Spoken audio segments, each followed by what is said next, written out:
주님, 오늘 본문 말씀을 가지고 우리가 함께 예배를 나누는데요, 은혜를 나눌 텐데요, 제목은 마음을 새롭게 함으로 변화를 받으라. 아멘. 마음을 새롭게 함으로 변화를 받으라. 이렇게 로마서 12장 1절부터 2절의 말씀을 가지고 함께 은혜를 나누기를 원하겠습니다. 바울은요, 이 책 저자의 바울은 지금까지 로마서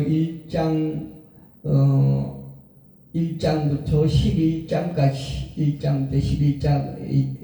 11장까지 계속 이렇게 구원에 대해서 또 그 율법에 대해서 이렇게 논증을 하고 난 다음에 이제 본문에서부터는 본격적으로 어떤 새로운 전환을 이렇게 시작하고 있습니다.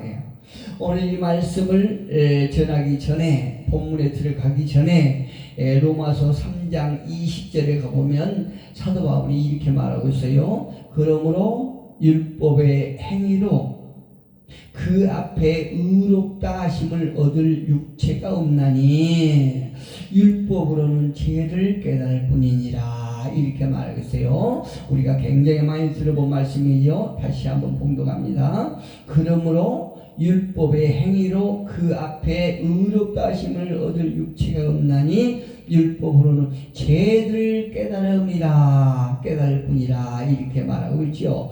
이 말씀을 풀이해보면요, 하나님을 떠난 타락한 인간은 영적 세계의 무지함 때문에 죄에 대해서 대항하기가 불가능하다는 것입니다. 할렐루야. 예. 우리 인간의 타락으로 말미암아 하나님을 떠난 그런 인간은요, 영적 세계를 알 수가 없어요. 하나님의 형상대로 지음받아서 우리가 하나님의 영을 우리 속에 받았지만 하나님을 배반함으로 말미암아 죄로 말미암아 그 영이 죽은 상태지요. 그 영이 죽은 상태로는 영적 세계를 알 수 없다는 얘기입니다. 그래서 하나님이 어떤 분인지를 알 수가 없죠. 그래서 이렇게 영적 세계의 무지함 때문에 죄와 싸워야 되는데 죄와 싸울 어떤 힘이 없는 것이에요. 죄를 대항해서 죄와 싸워서 이겨야 됨에도 불구하고 죄 지배 아래에 있기 때문에 죄와 싸울 수 없다. 이렇게 말하고 있습니다. 누가복음 10장 25절 이하에 보니까요, 어떤 율법사가 예수님을 시험하기 위해서 선생님이요, 우리가 어떻게 해야 영생을 얻으리까 이렇게 물어봅니다. 그러니까 예수님께서 너희가 보기에 율법에 무엇이라고 기록되었느냐 이렇게 말하니까 율법사가 이래요.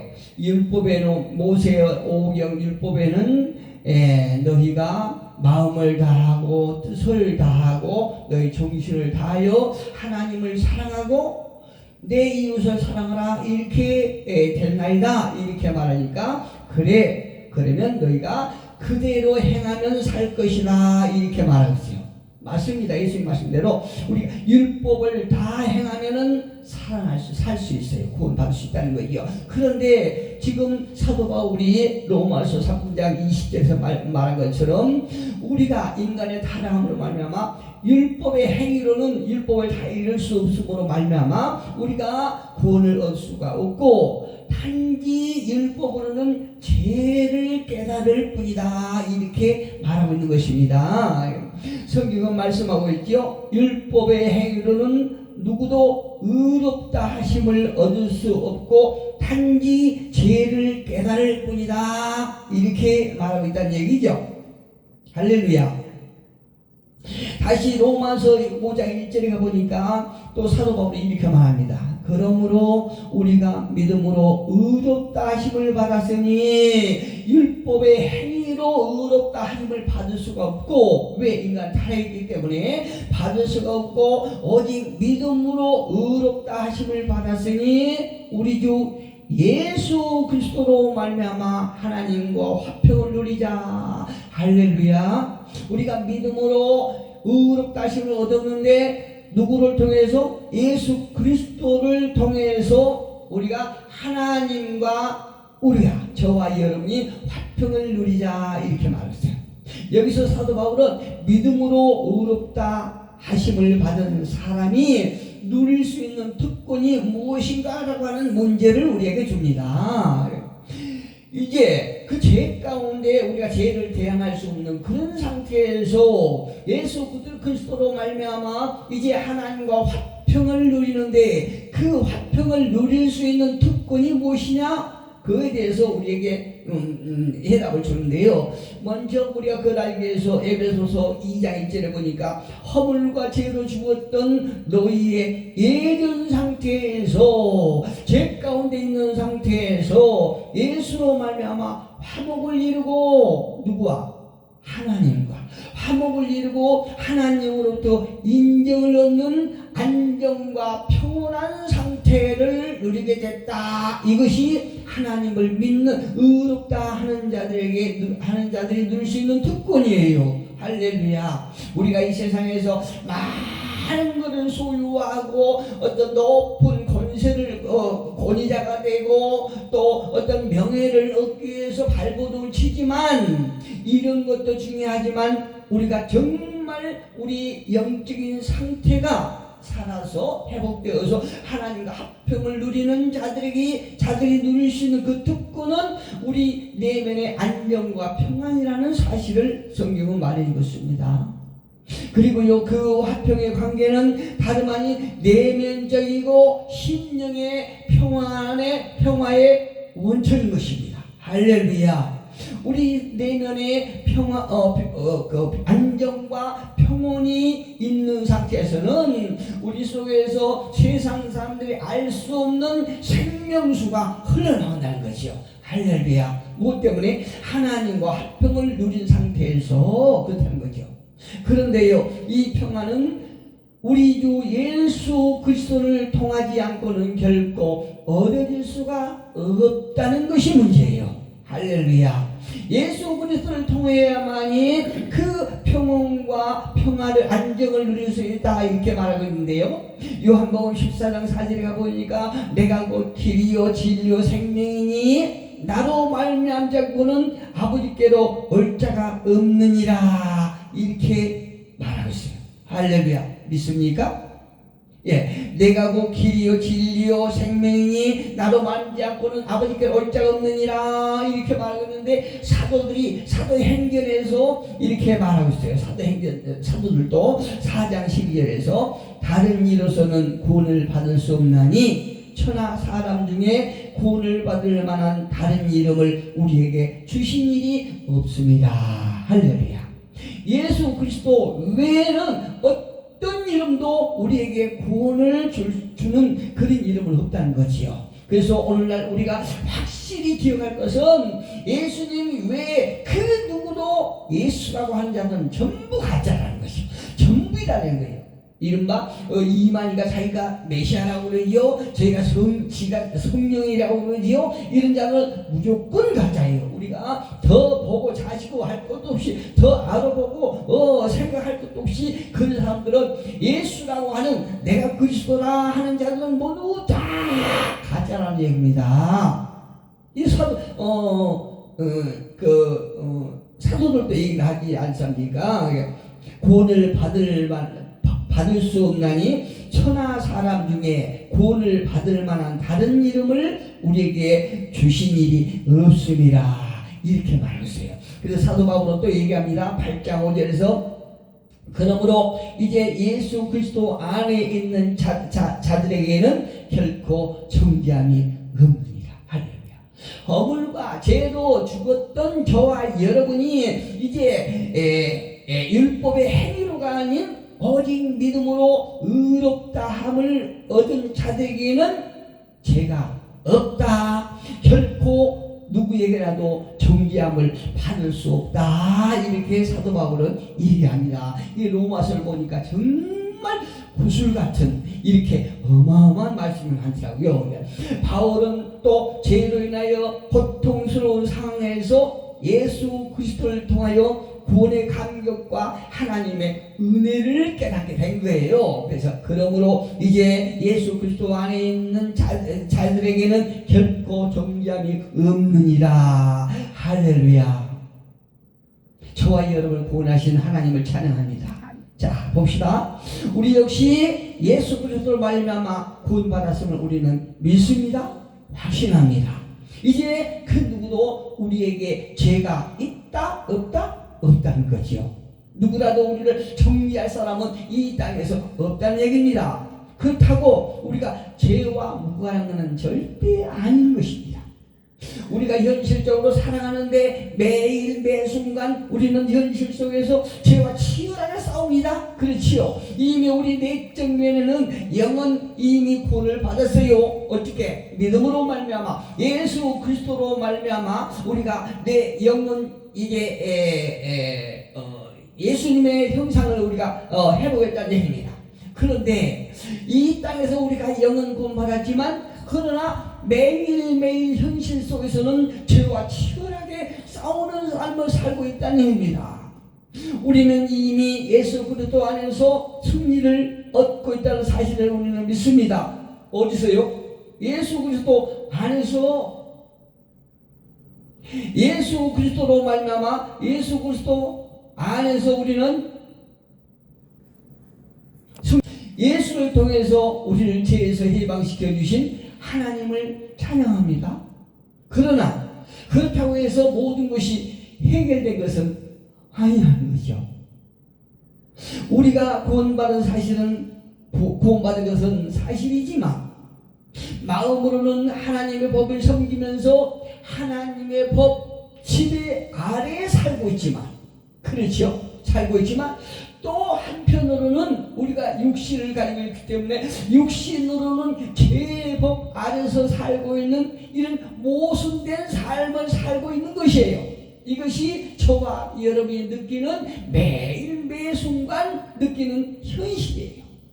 아무리 우리가 생각하고 또 생각해도 우리가 구원을 받은 상태지만 그러나 우리 속에 늘 이 죄의 법이 우리를 지배하고 우리를 공격하는 이런 현실 속에 살아가고 있다는 얘기입니다. 그래서 사도 바울은요, 그의 책 로마서 7장 24절에 보니까 이렇게 탄식합니다. 오호라 나는 공고한 사람이로다. 이 사망의 법에서 누가 나를 건져내랴. 사도 바울이 분명히 구원받았죠. 예, 분명히 구원받은 것은 우리가 의심할 여지가 없습니다. 그런데 그 속에서 사망의 법이 계속 그를 괴롭히는 것이에요. 그래서 사도 바울이 하는 말이 오호라 나는 공고한 사람이로다. 이 사망의 몸에서 누가 나를 건져내랴. 그런데 사도 바울이 이렇게 탄식하고 저와 여러분이 실감하면서 살아가는 이런 긴장감을 불신자들은요 몰라요. 왜? 불신자들은 자기의 의에 사로잡혀 있기 때문에 이해하지 못합니다. 이 부분을 이해하지 못할 뿐만 아니라 자신들이 하나님의 피조물이라는 사실까지도 그들은 이해하지 못해요.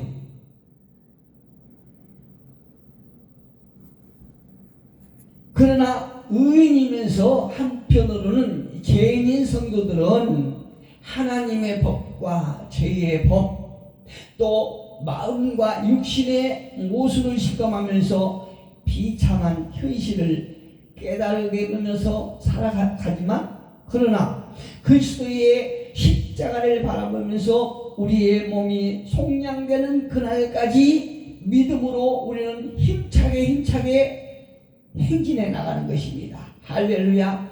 저와 여러분이 매일 매순간 삶 속에서 현실적으로 우리가 겪고 또 실감하고 경험하는 그 모순된 현실, 그러니까 내가 이미 하나님 앞에 구원받고 의롭다 칭함을 받았지만 그럼에도 불구하고 우리가 죄와 무관한 것이 아니다. 늘 순간순간 내 속에서 죄의 법이 나를 계속 사로잡고 잡아가고 있기 때문에 우리는 계속 갈등하고 있는 것이에요.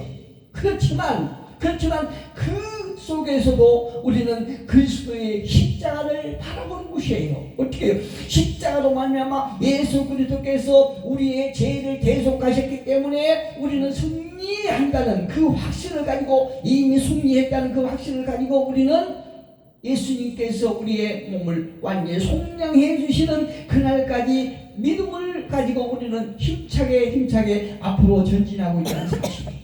그래서 사도 바울은 이렇게 하나님 앞에 감사합니다.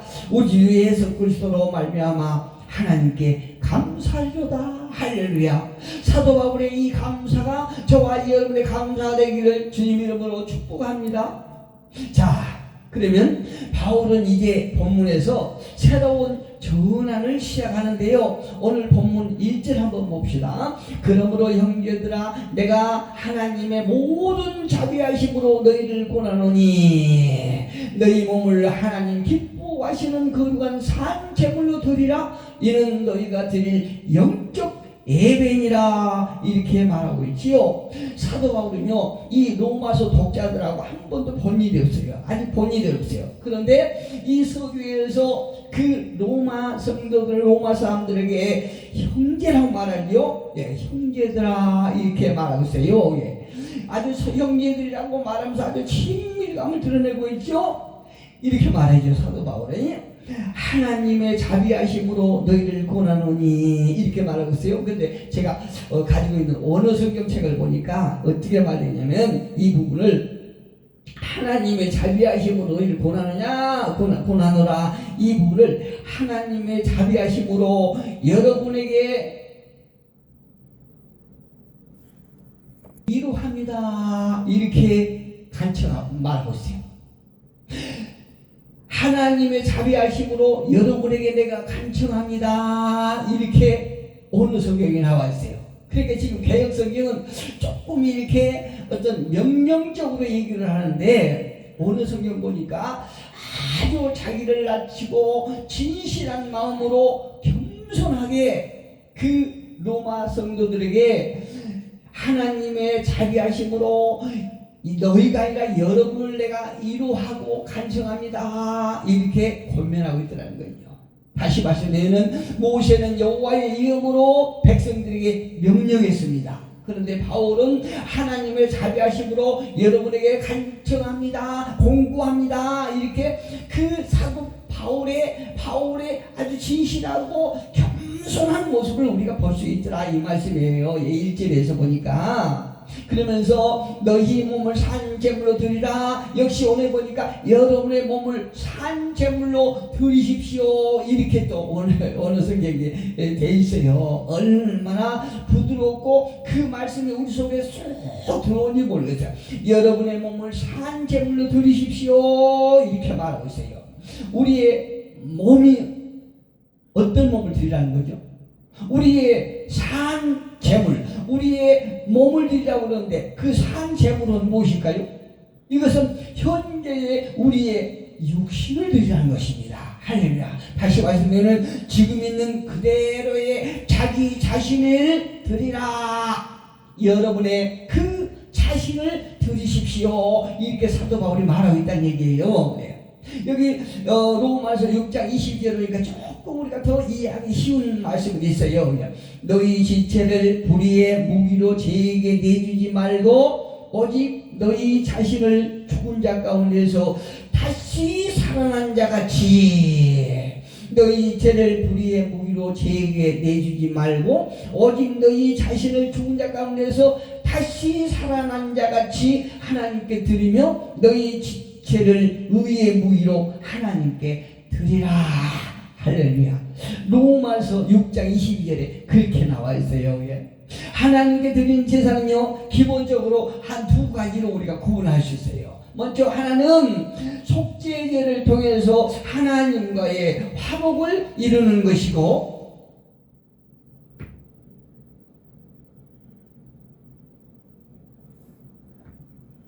화목을 이루는 것이고, 또 하나는 온전한 번제와 화목제로 말미암아 이미 얻은 화목과 은혜를 찬양하는 제사예요.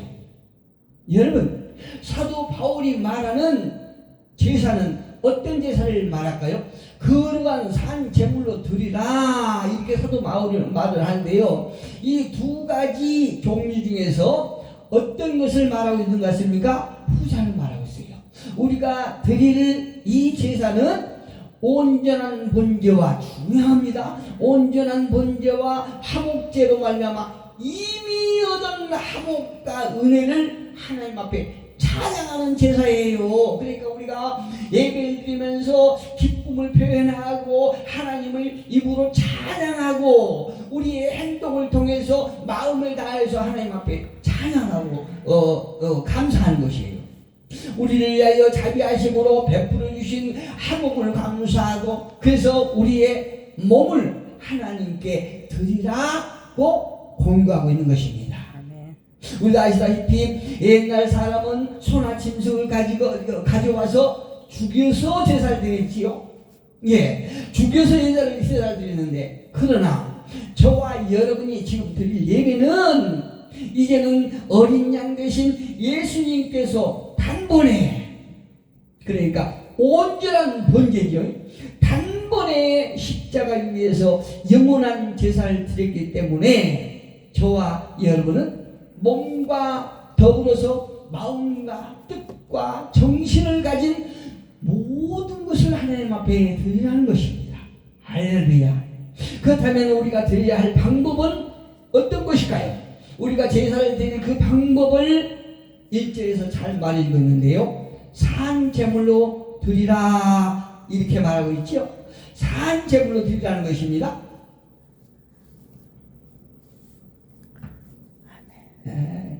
산제물로 드리라는 이 말씀은 아주 중요한 의미가 있는데요.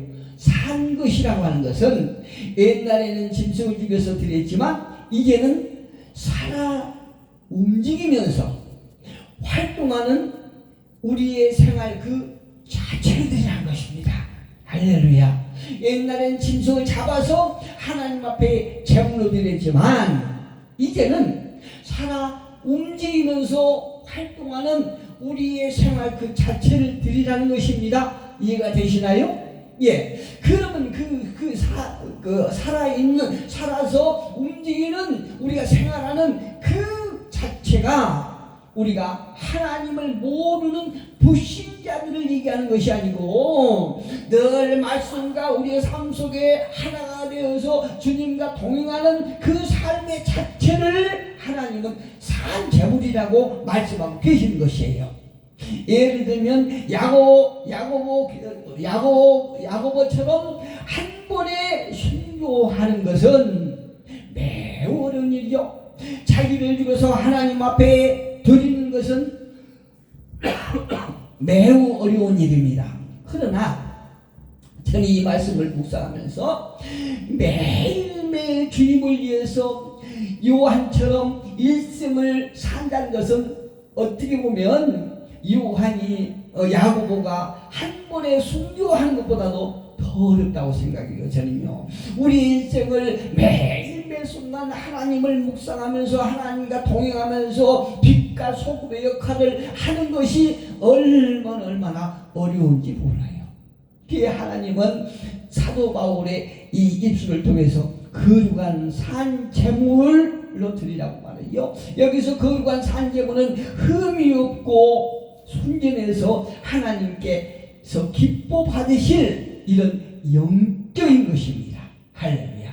요한복음 4장 24절에서 하나님은 영이시니 예배하는 자가 영과 진리로 예배할지니라. 다름 아닌 영과 진리, 하나님의 말씀을 가지고 우리의 영이 회복된 그 하나님의 형상을 가진 영으로 하나님 앞에 예배할지라 이렇게 말하고 있어요. 이것이 하나님께서 기뻐 받으실 영적 예배라는 것입니다.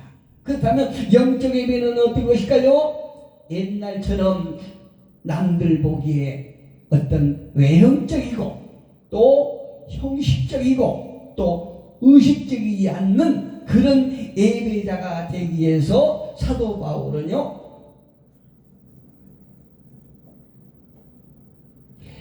세 가지 생활 태도를 요구하고 있습니다.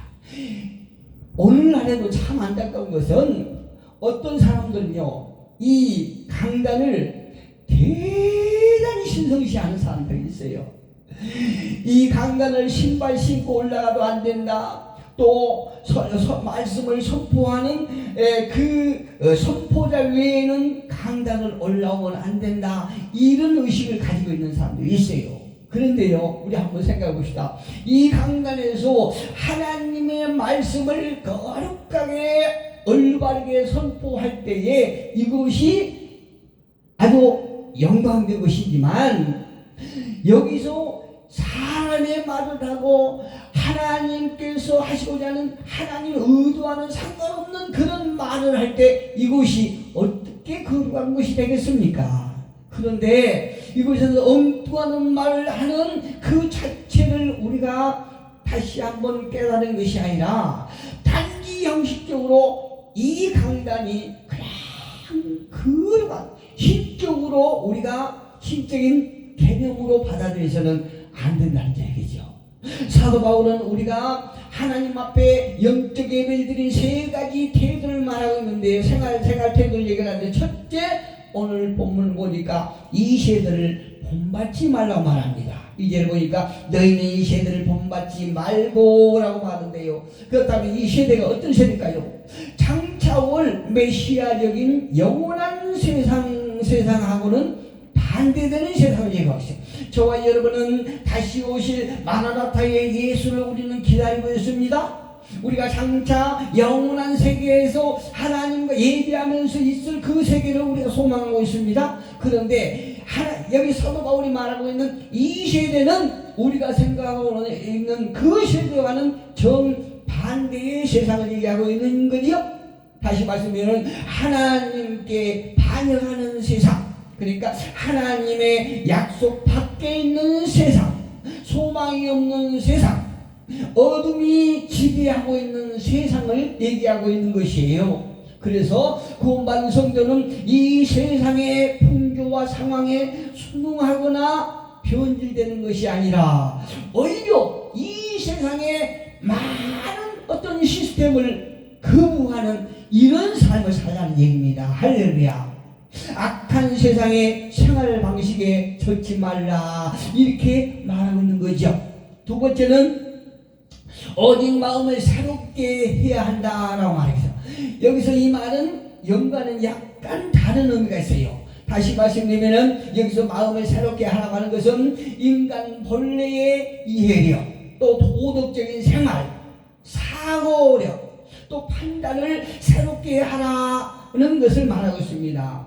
제가요, 예수를 믿기 전에, 지금 생각해 보면 예수를 믿기 전에 제 어떤 그 내면을 한번 짐작해 보면, 제가 지금 생각해도 참 답답하고 어떤 이해하는 부분이 너무나 어려웠던 걸 알 수 있어요. 제가요, 사고력도 이게 참 그렇고, 무엇을 분별하는데도 아주 더디고, 이런 제 영적 상태였거든요. 그런데요, 지금은 아직도 계속 제가 이제 어떤 성화에 담겨 있지만, 그럼에도 불구하고 옛날에 비교해서 지금은 사고력도 많이 달라졌고요, 분별력도 좀 이렇게 많이 좋아졌고요, 이게 이해력도 또 넓어졌고, 이걸 알 수 있어요. 왜 그럴까요? 하나님께서 성령님을 통하여 말씀으로 늘 새롭게 변화를 만들어 주었다고 말씀드리고 싶어요. 이렇게 새롭게 하기 위해서는 인간의 본질이 성령님의 도우심을 받아서 완전히 새롭게 바꾸라, 이렇게 말씀하고 있는 것입니다. 에베소서 4장 22절 23절을 보니까, 너희는 유혹의 욕심을 따라 썩어져가는 구속을 따르는 옛사람을 버리고 오직 너희의 심령이 새롭게 되어, 이 말씀을 한마디로 딱 요약하면 하나님의 형상을 회복하라, 이렇게 말씀하고 있는 것이에요. 고린도후서 5장 17절에서 그런 정도든지 그리스도 안에 있으면 새로운 피조물이라, 이전 것은 지나갔으니 보라 새 것이 되었더라. 할렐루야. 저와 여러분이 늘 새롭게 되기를 주님을 축복합니다. 마지막으로 세 번째는 변화를 받아야 한다, 이렇게 말했어요.